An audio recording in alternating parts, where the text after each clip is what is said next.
आपने ना काफ़ी बारी ये लाइन सुनी होगी कि मैं बहुत इमोशनल हूँ, या फिर वो तो बहुत इमोशनल है। एक लाइन आपने और भी सुनी होगी कि अरे यार वो तो बहुत प्रैक्टिकल है, उसके ऊपर कोई इफ़ेक्ट नहीं पड़ता। और दोस्तों, यही रियलिटी है, क्योंकि डिस्ट्रैक्टिंग लाइफ स्टाइल के बीच ना आजकल इमोशन का बड़ा खेल है। अगर आप इन पे कंट्रोल कर लेते हैं तो कई सारी प्रॉब्लम्स खुद ब खुद सॉल्व हो जाती है। लेकिन अगर इमोशंस पे आपका कंट्रोल नहीं है ना, तो इसके चलते कई चीज़ें आपको काफ़ी परेशान भी कर सकती हैं, क्योंकि ज़िंदगी जीने का ना सबका अपना अपना तरीका होता है। वहीं पर कुछ लोग लाइफ में बहुत प्रैक्टिकल होते हैं, और कुछ लोग ना हर सिचुएशन के साथ बहुत ही ज़्यादा इमोशनली डील करते हैं। Now point number 1, identify your trigger. दोस्तों, अगर आपको अपने आप को इमोशनली बैलेंस करना है, मैनेज करना है अपने इमोशंस को, तो सबसे पहले आपको अपना ट्रिगर पहचानना होगा कि वो कौन सा इमोशनल एंगल है जहाँ पर जाके आप अपने आप पर से कंट्रोल खो देते हैं। हर किसी का ना अलग अलग होता है ट्रिगर। किसी का कुछ होगा कि कोई कोई किसी गरीब आदमी को देख के इमोशनल हो जाता है, कोई किसी बीमार को देख के इमोशनल हो जाता है, कोई जब दो दोस्त बिछड़ने लगते हैं तो इमोशनल हो जाता है, कोई औरतों के साथ अगर कोई बदतमीजी कर रहा है तो वो इमोशनल हो जाता है। अब आपका इमोशनल ट्रिगर क्या है ये आपको पता है, लेकिन अब आप उसको कैसे रिकॉग्नाइज करेंगे कि अब आप इमोशनल हो रहे हैं, अब आप अपना बैलेंस खोते जा रहे हैं। जैसे मान लीजिए, सपोज करिए कि अगर कोई किसी को मजाक में कुछ बुरा कह दे रहा है, कुछ गलत बोल दे रहा है, बहुत सारे लोग वहाँ पर खड़े हैं।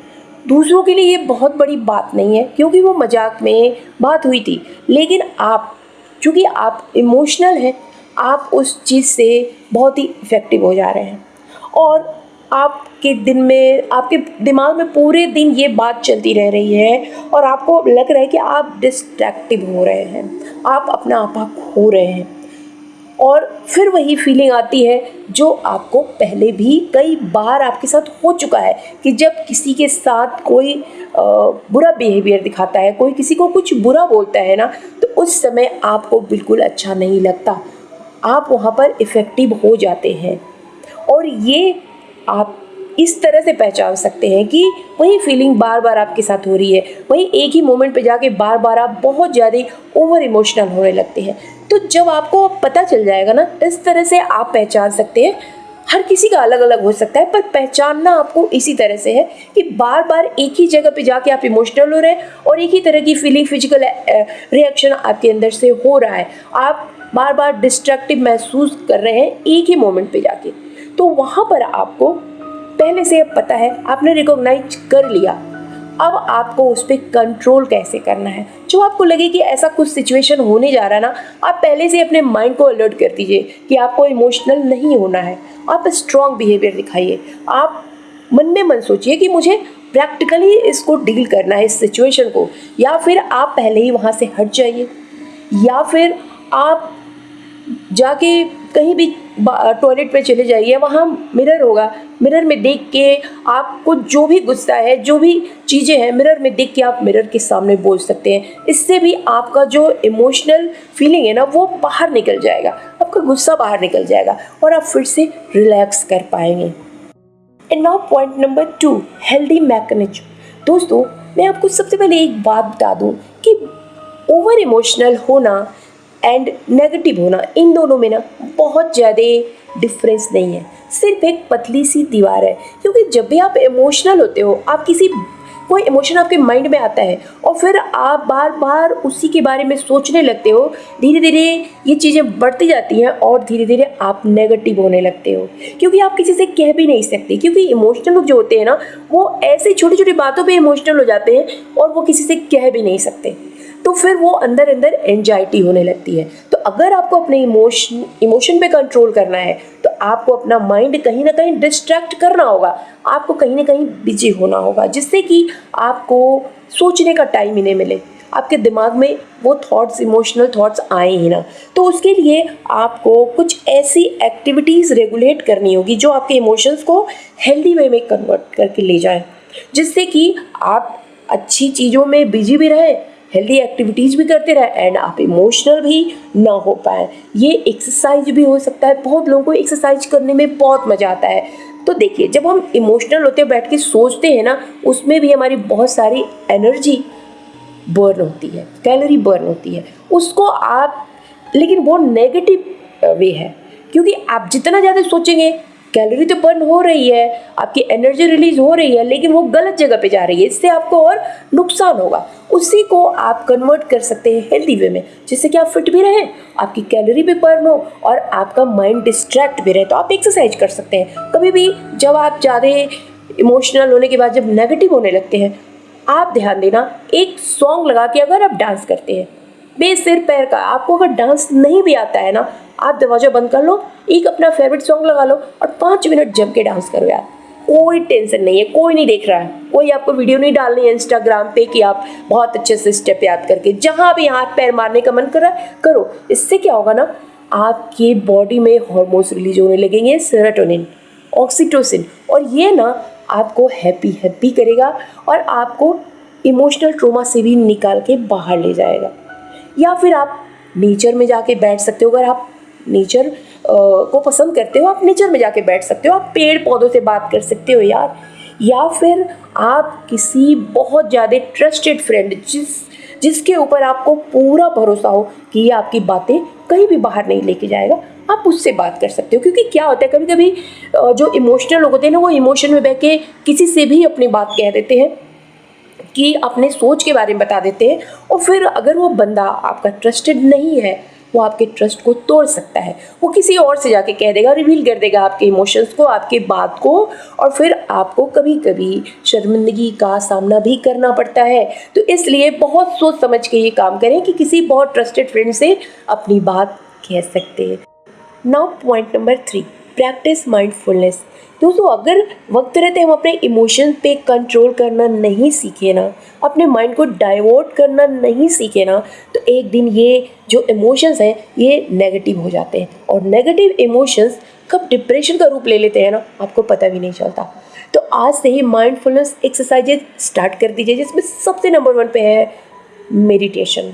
मेडिटेशन से अच्छी दवा इसके लिए कोई और हो ही नहीं सकती। मेडिटेशन आपके माइंड को खोल के रख देता है, आपका फोकस स्ट्रांग होता है, आपका माइंड फालतू की चीज़ों से ना डाइवर्ट होता है, ऐसे चीज़ों से दूर होने लगता है जिससे कि आप इमोशनल होते हैं। तो मेडिटेशन आप जब भी सुबह उठते हैं बिस्तर से, आपका अगर बहुत बिजी शेड्यूल है ना, उसमें से भी आप 5 से 10 मिनट टाइम ज़रूर निकालें और मॉर्निंग में मेडिटेशन ज़रूर करें। डीप ब्रीथ कर सकते हैं, इससे ना धीरे धीरे आपका माइंड फोकस्ड रहेगा, एक चीज़ पे फोकस्ड रहेगा, और स्ट्रांगनेस आपको अंदर से महसूस होगी। धीरे धीरे आपको लगेगा ना कि आप जो बहुत जल्दी जल्दी इमोशन में बह जाते थे, अब आप थोड़े से स्ट्रांग हो रहे हैं, आप उतनी जल्दी अब फालतू की बातों में नहीं आते। और ये कैसे होगा, जब भी आप मेडिटेशन कर रहे हैं ना, एक साथ में आप 2 काम कर सकते हैं, मेडिटेशन एंड अपनी बॉडी में हैप्पी हार्मोन्स को रिलीज कर सकते हैं। बस आपको क्या करना है, जब भी धूप निकलती है, मैं ये नहीं कह रही कि बहुत हार्ड सनलाइट में आप जाके बैठ जाए, जब भी मॉर्निंग की जो खिली खिली धूप होती है ना, हल्की वाली माइल्ड वाली, उस धूप में, इसके लिए सबसे बेहतर टाइम है 6:30 से 7 या 8 बजे तक भी चलेगा।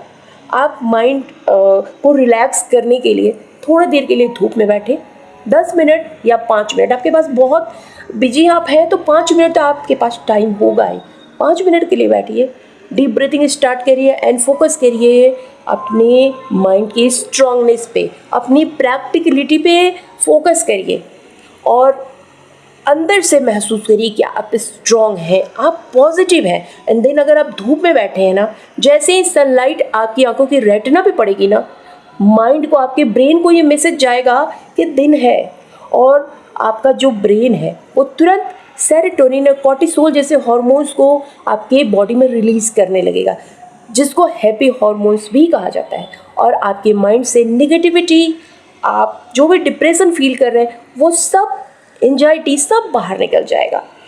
और जो सेरोटोनिन है, जो हैप्पी हार्मोन्स है, कॉर्टिसोल है, ये नेचुरली मूवमेंट करने से भी आता है। जैसे अगर आप एक्सरसाइज कर रहे हैं, आप डांस कर रहे हैं, किसी भी चीज़ से आता है। लेकिन अगर आप साथ में सनलाइट के साथ ये कर रहे हैं ना, तो और भी अच्छे रिजल्ट आते हैं और आप धीरे धीरे स्ट्रॉन्ग फील करने लगते हैं। Now point number 4, challenge your negative thoughts. दोस्तों, इंसान की फितरत होती है अपनी प्रॉब्लम्स को चैलेंज करना और उसमें जीतना, और इसी फितरत को आपको अपने अंदर लेकर आना है। क्या हुआ अगर आप इमोशनल हैं, क्या हुआ आप छोटी छोटी बातों पे आप रोने लगते हैं, या छोटी छोटी बातों पे आप इमोशनल हो जाते हैं, आप लोगों के दूर जाने से डरते हैं, आप प्रॉब्लम में फंसने से डरते हैं, तो क्या हुआ? लेकिन अगर आप ठान लें तो आप क्या नहीं कर सकते, आप अपने नेगेटिव थॉट को भी चैलेंज कर सकते हैं, और ये बिल्कुल होगा। 100% मेरी गारंटी है। अगर मैं जो बता रही हूँ आप कर लेंगे तो पूरी तरह से आप इससे बाहर निकल सकते हैं, इसको चैलेंज कर सकते हैं। करना क्या है आपको? जब भी आप रात में सोने जाते हैं ना, सोने के 5 मिनट पहले आप एक पेपर पेन उठाइए और उस पर लिखिए, 10 बार लिखिए, 20 बार लिखिए, कल मैं पूरे दिन पॉजिटिव रहूँगा या पॉजिटिव रहूँगी। कोई नेगेटिविटी, कोई इमोशनल थॉट्स मुझे टच भी नहीं कर पाएगा। मैं मॉर्निंग से ही इसकी प्रैक्टिस स्टार्ट कर दूँगी या स्टार्ट कर दूँगा सुबह से। और ये जब लिख के आप रखेंगे ना, होगा क्या कि जब आप रात में सो जाएंगे, आपका सबकॉन्शियस माइंड आपके इन सारे थॉट्स को रीड कर लेगा, अपने पास रख लेगा, और जब आप सुबह उठेंगे ना, बार बार आपको वही बात याद आएगी। जब भी आप लगेगा कि आप इमोशनल हो रहे हैं, आप गलतियां करने जा रहे हैं या फिर नेगेटिव हो रहे हैं ना, तुरंत आपको वो बात याद आ जाएगी। थोड़े दिन टाइम लगेगा इसको स्टार्ट करने के लिए, इसको फ्लो में आने के लिए, लेकिन अगर आप कोशिश करेंगे ना, धीरे धीरे हो जाएगा। फिर 2-3 दिन ऐसा करने के बाद आप फिर एक पेन और पेपर उठाइए और फिर उस पर लिखिए। अब पूरा अच्छे से लिखिए कि कल मैं ये काम नहीं करूँगा, कल मैं इस आदमी को फेस करूँगा, कल मैं बहुत प्रैक्टिकली अपना बिहेव कन्वे करूँगा या करूँगी। इस तरह से हर 2-3 दिन बाद जब आप उसको प्रैक्टिस में लेते आएंगे ना, हर 2-3 दिन बाद आप अपना पैटर्न फिर चेंज करिए। इस तरह से धीरे धीरे ना आप ऐसा हो जाएगा कि आपके अंदर से जो ये भी इमोशनल ट्रिगर आपका है ना, ये सब गायब हो जाएगा, आपकी नेगेटिविटी चली जाएगी, और धीरे धीरे आप अपने इमोशनल एंगल को पॉजिटिविटी में कन्वर्ट कर देंगे, एंड देन आप एक स्ट्रॉन्ग पर्सन बन जाएंगे और कोई भी इमोशनल ट्रॉमा आपको हर्ट नहीं कर पाएगा। दोस्तों, एक बात मैं यहाँ पर कह दूँ कि कोई भी अगर हमें हर्ट कर सकता है ना, तो वो सिर्फ बाहर से हमें हर्ट कर सकता है। वो हमें फिजिकली टच करके हर्ट कर सकता है, वो हमें गिरा सकता है, वो हमें मार सकता है, वो हमें फिजिकली हर्ट कर सकता है, पर मेंटली तो हम खुद को हर्ट करते हैं। जब तक हमारे ऊपर उनकी बातों को कोई इफ़ेक्ट नहीं होगा, मजाल है किसी की कि कोई हमें हर्ट कर जाए, तो अगर हम खुद ही बनते हैं, अंदर से हर्ट होते हैं, और खुद ही चाहेंगे तो उसको ठीक भी कर पाएंगे। And now point number 5, realistic goals. दोस्तों, इमोशनल ट्रॉमा से निकलने का सबसे रामबाण इलाज है, बिजी हो जाइए। कहाँ बिजी हो जाइए? अपने गोल्स को रियलिटी में कन्वर्ट करने में बिजी हो जाइए। ऐसे गोल बनाइए जो अनरियलिस्टिक ना हो, जो रियल हो, जिनको आप रियल में कर सके। सपोज करिए कि आपके पास बहुत पैसे नहीं है और आपने गोल बना लिया कि मैं बहुत बड़ा बिजनेस करूँगा। It's not possible. पहले आपको पैसे इकट्ठा करने पड़ेंगे, कैपिटल बनानी पड़ेगी, देन आप बिजनेस कर सकते हैं। आप पढ़ने में बहुत अच्छे नहीं हैं, आप 12 घंटे से ज़्यादा की पढ़ाई नहीं कर सकते, आप मुश्किल से 2-3 घंटे ही पढ़ सकते हैं, और आपने अपना गोल बना लिया कि आपको डॉक्टर बनना है, आपको IAS ऑफिसर बनना है, तो ये रियलिस्टिक गोल नहीं होता है। वही गोल चुने जिसके लिए आप प्रिपेयर्ड हों, जितना आप कर सके। नहीं तो फिर क्या होता है, आप ऐसे गोल सिलेक्ट कर लेंगे जो अनरियलिस्टिक है और उनको आप पूरा नहीं कर पाएंगे तो फिर आप इमोशनली हर्ट होंगे, आप ट्रॉमा में चले जाएंगे, आप नेगेटिव हो जाएंगे, एंड देन आप डिप्रेस्ड हो जाएंगे।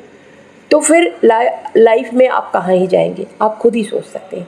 तो ऐसा गोल बनाए ना जो आपके कैरेक्टर से, आपके मेहनत से मिलता जुलता हो, आप उसको कंप्लीट कर सके, एंड देन आप उसमें बिजी हो जाएं।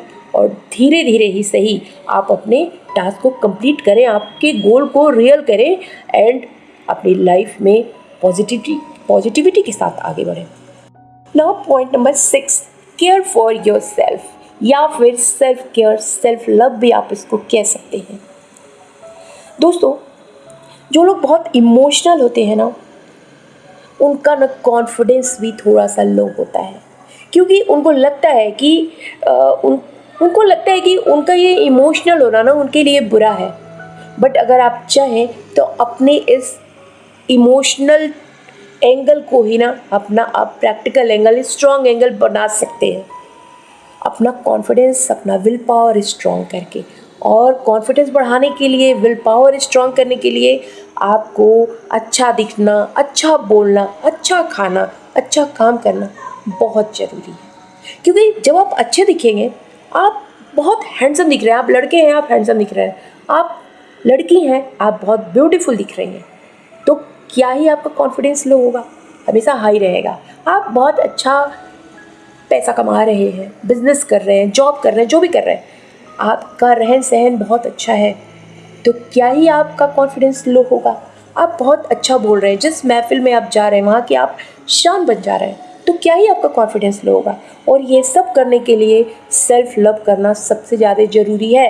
इमोशनल होना कोई बुरी बात नहीं है, इस बात को अपने दिमाग से आज ही निकाल दीजिए। इमोशनल होना कोई बुरी बात नहीं है, बल्कि इमोशनल लोग तो दूसरों के दुख दर्द को बहुत जल्दी समझ जाते हैं, टच हो जाते हैं वो। आपको तो अपने आप पे प्राउड फील करना चाहिए कि yes I am emotional, because हम इंसान हैं और इंसान का सबसे बड़ा, सबसे अच्छा वाला एंगल यही है कि वो इमोशनल है। नहीं तो रोबोट में और इंसान में फ़र्क ही क्या रहेगा। तो आप एक रोबोट नहीं है, इमोशनल है और ये अच्छी बात है। लेकिन बस साथ के साथ लोगों की वजह से, जो लोग कहते हैं अरे तुम तो इमोशनल हो, तुम तो इमोशनल हो, इसकी वजह से ना थोड़ा थोड़ा हमारा कॉन्फिडेंस डगमगाने लगता है। मैं भी बहुत इमोशनल हूँ, लेकिन मैं कॉन्फिडेंट भी हूँ और आपको भी वही बनना है। तो जो हमारा इमोशन, जो हमारा कॉन्फिडेंस डगमगा रहा है ना, वो कहाँ से आएगा? सेल्फ केयर करने से, सेल्फ लव करने से। खूब अच्छी अच्छी ड्रेस पहने, अपने आप को शीशे में देखें, खुद पे प्राउड करें, yes I am beautiful, I am handsome. अच्छा कमाएं, अच्छा खाएं, रहन सहन अच्छा है तो सब कुछ अच्छा है। अच्छी नींद लीजिए, 6 से 7 घंटे की नींद लीजिए, हेल्दी खाना खाइए, एक्सरसाइज करिए, फिट रहिए, दैट्स इट, यही लाइफ है। And now point number 7, seek help. दोस्तों, सब बातें अपनी जगह सही हैं, पर कभी कभी ना ऐसा होता है ना कि कोई ऐसा इमोशनल ट्रिगर हमारे ऊपर हावी हो जाता है कि हम खुद पे कंट्रोल चाहते हुए भी नहीं रख पाते। सारी बातें एक तरफ एंड अपनी हेल्थ एक तरफ। कभी कभी लगता है कि कितना भी अपने आप को स्ट्रॉन्ग करने की कोशिश करते हैं, लेकिन कंट्रोल नहीं होता है, कमज़ोर पड़ जाते हैं। तो ऐसे में ना डरना बिल्कुल नहीं है, बिल्कुल नहीं डरना है। बस आपको किसी ट्रस्टेड थेरेपिस्ट के पास जाना है, किसी काउंसलर के पास जाना है और अपनी काउंसलिंग करानी है। और नो डाउट कि जब आपकी काउंसलिंग स्टार्ट होगी ना, आपको बहुत मज़ा आएगा, बहुत अच्छा लगेगा और धीरे धीरे अपने इमोशंस को आप मैनेज कर लेंगे स्ट्रगल करते हुए, क्योंकि आप स्ट्रॉन्ग हैं, बिकॉज आप इमोशनल हैं। और इमोशनल होना कोई बुरी बात नहीं है, बस ये बात आपको याद रखनी है। तो हो सकता है कि कभी कभी आपको लगता हो कि अब कोई ट्रॉमा ऐसा आ जाता है कि अब मैं कंट्रोल नहीं कर पा रहा हूँ या कर पा रही हूँ, तो देन आप आराम से किसी काउंसलर के पास जाके अपनी काउंसलिंग करा लीजिए, कोई थेरेपिस्ट के पास जाके अपनी थेरेपी ले लीजिए और धीरे धीरे आप स्ट्रॉन्ग विल पावर से अपने आप को एकदम बिल्कुल नेचुरली हील कर सकते हैं। Finally I am done with this. I hope आपको वीडियो अच्छी लगी हो। अगर अच्छी लगी हो तो वीडियो को लाइक ज़रूर कर देना, अपने रियर एंड डियर को शेयर भी कर देना एंड चैनल को सब्सक्राइब करके नोटिफिकेशन बेल भी दबा देना, क्योंकि इस चैनल पर मैं इसी तरह की वेल वीडियोज़ डालती रहती हूँ। और दोस्तों, एक बात और कहना चाहती हूँ, अगर आपको पॉजिटिविटी में थोड़ा सा भी बिलीव है तो वीडियो मेरी एक मैं एंड स्क्रीन पे लगा देती हूँ, जिसमें आप छोटी छोटी डेली हैबिट्स को पॉजिटिव में कन्वर्ट करके खुद को ट्रांसफॉर्म कैसे कर सकते हैं। और मैं मिलती हूँ आपसे उसी वीडियो में। Till then bye bye.